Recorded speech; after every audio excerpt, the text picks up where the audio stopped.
Bogus मतदानासाठी आलेल्या 174 महिलांवर गुन्हे दाखल.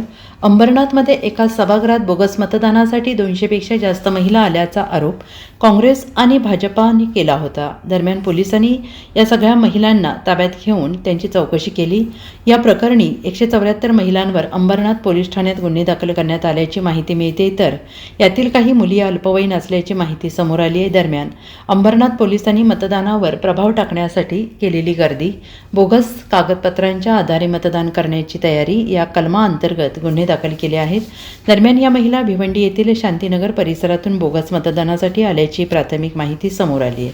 मात्र महिला भिवंडी येथून कोणाच्या सांगण्यावरून बोगस मतदानासाठी आल्या होत्या, यामागचा सूत्रधार कोण याचा सखोल तपास अंबरनाथ पोलीस करत आहेत.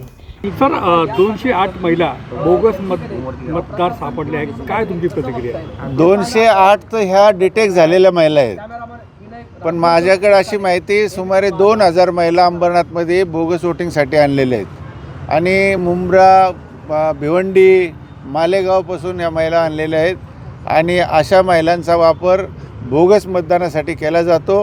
हे तपासामध्ये सुद्धा निष्पन्न होईल आणि ज्यांनी कोणी आणले त्याच्यावर कारवाई नाही केली तर आम्ही मोठं आंदोलन अंबरनाथमध्ये करू.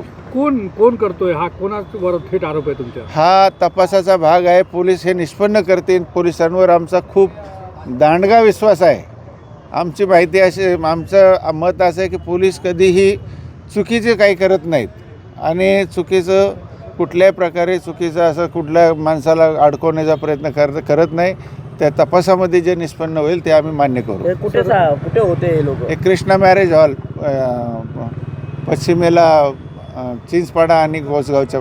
सर, पॅनल क्रमांक 28 मध्ये तुमच्या कार्यकर्त्यावर देखील पैसे वाटपचा आरोप राष्ट्रवादीच्या लोकांनी केला तुमच्याकडे.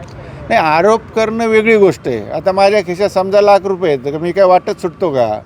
आरोप करणं तर हा वेगळा विषय झाला. आरोप कोणी कोणावर करतं, पण ते बिनबुडाचे आरोप करणं ह्यांची खानदानी सवय आहे. यांना ती लागलेली सवय काहीतरी बिनबुडाचे आरोप करायचे.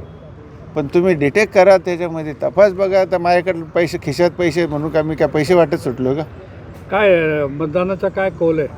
मतदानाचा कौल माझ्यापेक्षा तुम्हाला जास्त माहिती आहे.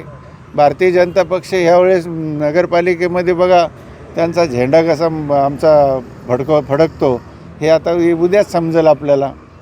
Bureau report, SBN Marathi, Ambernath.